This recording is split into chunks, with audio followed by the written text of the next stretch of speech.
Don't know me, let me tell you a little bit about myself. I'm obviously running against Elizabeth Dole, and I've got two things going for me. First of all, I live in North Carolina. And second, my husband can vote for me. I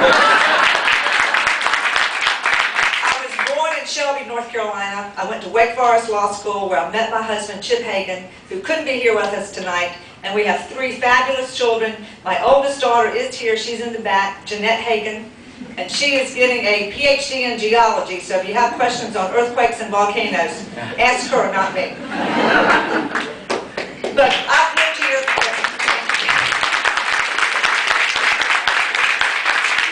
And as Bob said, I'm a former banker, lawyer, but I'm a public servant. Your public servant here in North Carolina, and I want to continue to be your public servant in Washington, D.C. I'm running because I truly believe Washington is broken. You know, we have politicians like Elizabeth Dole taking care of the special interests and lobbyists before our needs, before the working families, and before everybody in North Carolina. That's just not right. It's broken. As I travel across the state, most people, everybody can tell me who Elizabeth Dole is, but nobody can tell me what she's done for them.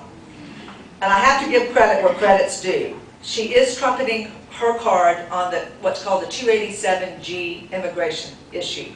And that's a provision where the current sheriff's deputies are trained to become immigration officers. But the problem is, we're paying for it. So I think that it's a good program, but if the federal government is asking the state workers to do it, it's the federal government's job. So once again, it's an unfunded federal mandate. If we need to get tough on immigration, which we do, they need to talk the talk and walk the walk. And they need to be hiring the immigration officers, not us in North Carolina. Well, not our local sheriffs, because they need to be doing the job of the sheriffs and the sheriff's deputies. We also need a new energy policy that gets gas prices under control and develops alternative energy sources that creates new jobs here in North Carolina. I don't know about you, but I think this is one of the biggest issues that we have in the U.S. right now, and that is gasoline prices, our dependence on foreign oil, and the lack of a true energy plan. It's horrible that we don't have one in the U.S. We need to invest in a new energy program that keeps our best and brightest here. They're the ones that are going to help us with this. And what concerns me so much is when we educate all of our wonderful children and then they go out of state to get their jobs. We've got to create the jobs, have them here in North Carolina so they can stay here. It's also time for a new economic framework, one that makes college affordable, finally takes care of our veterans, and makes health care available for everybody. We all know how important an education is, and it certainly is. But how in one breath does Washington cut student loans and in the other one say how it's important? Elizabeth Dole was one of the deciding votes in making the largest cut in student loans in history. How does Washington continue this war in Iraq and build bridges and schools and roads in Iraq and allow our veterans to come back to places like Walter Reed? Since 2001, how have they allowed the premiums for family health coverage to increase 78%? There's an estimated 47 million Americans without health insurance. And let's be honest here, they get sick, they get treatment, but we foot the bill. That just doesn't make any sense. Elizabeth Dole was just ranked the 93rd least effective senator.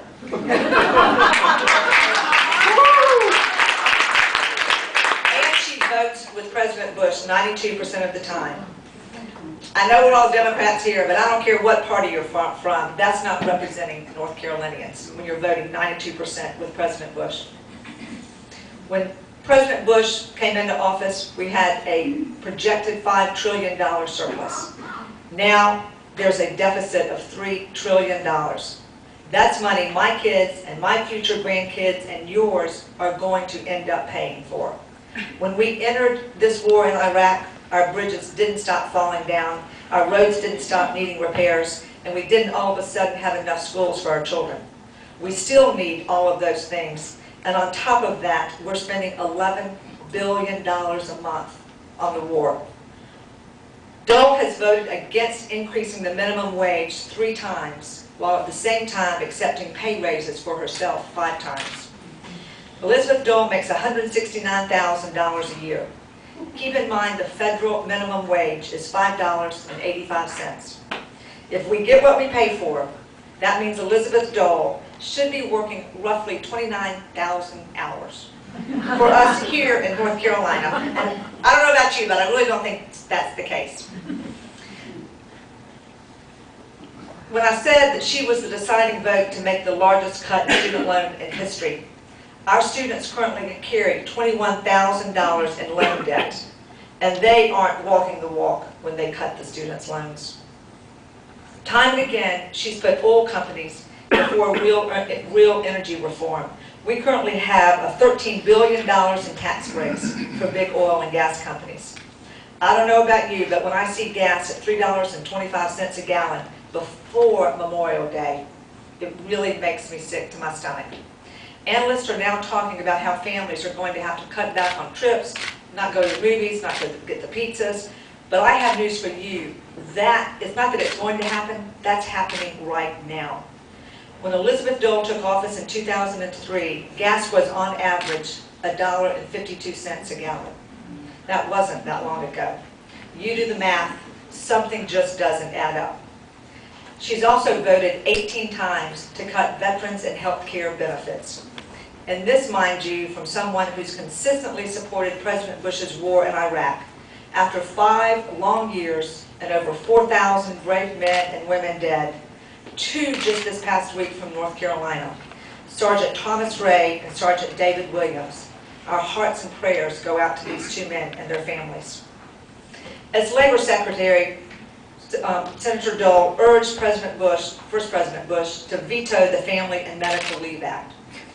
Well, if your child is sick in bed and running a fever or worse in a hospital in a dire medical condition, and you have to choose between taking care of a sick child or going back to work, we all know that's not a choice. And you know that's not a choice, but as Labor Secretary, that was a choice Dole thought was perfectly acceptable. The Family and Medical Leave Act has been utilized by over 50 million Americans. And you should never be forced to choose between the job you need and the family you love. That is the definition of a false choice. I think education is the most important thing that our state deals with. And as I said, I'm the mother of 3 children. We in North Carolina do the right thing. We have raised teacher pay every year that I've been in the state Senate. And we have 59 of the best community colleges in the whole entire state. And thank you very, very much for letting us be here today. It's a wonderful, not a wonderful building, a wonderful room, and a wonderful facility. So thank you. We also have the best workforce development that goes on in our community colleges. And when I was talking to somebody the other day, and I told them that we had 59 in our state, they could not believe the depth of our community college throughout North Carolina. And we are, I mean, really, North Carolina is so much farther ahead than so many other states. We also have 16 of the best universities. And Senator Atwater and I have both worked very hard on funding these universities and community colleges because we want to keep the best and the brightest here. We want the best professors, and we want our children to learn, and we want them to stay here. Let me tell you about a little girl named Annabelle.